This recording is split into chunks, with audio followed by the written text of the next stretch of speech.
یہ اس وقت کی بات ہے جب بغداد ایمان اور عدل کا گہوارہ تھا۔ ہر صبح اذان کی مٹھاس سے شہر جاگتا تھا، بازاروں میں رونق تھی، ہر طرف خریدار اور تاجر مصروف تھے۔ مگر اس بھیڑ میں ایک نیک غلام اپنی ایمانداری سے پہچانا جاتا تھا۔ اس غلام کا نام یوسف تھا، جو نرم دل، محنتی اور اللہ سے ڈرنے والا تھا۔ ہر کوئی اس کے اخلاق کی مثال دیتا تھا۔ بیٹے، یہ امانت میرے دوست تک پہنچا دینا۔ یوسف نے ادب سے سر جھکایا، بسم اللہ کہا اور سفر پر روانہ ہو گیا۔ بازار میں شور تھا، لیکن یوسف کے کانوں میں صرف اللہ کا نام گونج رہا تھا۔ بازار کے ایک کونے میں دو چور اسے دیکھ کر بولے، اس کے پاس ضرور کچھ قیمتی ہے، پیچھا کرو۔ یوسف گلی میں داخل ہوا، مگر اسے خبر نہ تھی کہ اس کے پیچھے خطرہ چل رہا ہے۔ اچانک آسمان پر بادل چھا گئے، ہوا میں سردی اور خوف گھل گیا۔ زوردار بارش ہوئی، لیکن یوسف نے امانت کو مضبوطی سے پکڑا ہوا تھا۔ اے اللہ، اس کی حفاظت فرما، وہ بار بار کہہ رہا تھا۔ چوروں نے دوڑنے کی کوشش کی، مگر مٹی میں پھسل گئے۔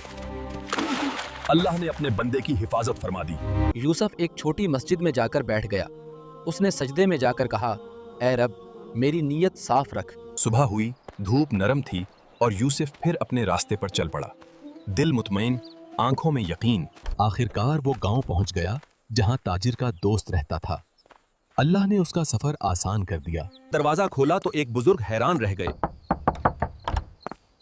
بیٹا، تم کون ہو؟ میں آپ کے دوست کے پاس سے آیا ہوں، یہ امانت آپ کی تھی۔ بیٹا، اگر دنیا میں ایسے غلام ہیں تو ایمان ابھی بھی زندہ ہے۔ میں نے صرف اپنا فرض نبھایا ہے، کیونکہ امانت ایمان کی بنیاد ہے۔ اللہ تجھے دنیا و آخرت میں سرخرو کرے۔ یوسف کی پیشانی پر نور جھلک رہا تھا۔ وہ مسکرا کر اللہ کا شکر ادا کرتا چل دیا۔ بغداد میں تاجر سجدے میں گر کر کہہ رہا تھا، اے اللہ، میرے غلام کو اپنی امان میں رکھ۔ کچھ دن بعد خبر آئی، یوسف نے امانت پہنچا دی ہے۔ تاجر نے سجدہ شکر ادا کیا۔ یوسف، آج سے تم آزاد ہو، کیونکہ تمہارا دل ایمان سے بھرا ہے۔ سورج غروب ہو رہا تھا، اذان گونج اٹھی۔ یوسف کے چہرے پر سکون تھا، جیسے اللہ خود مسکرا رہا ہو۔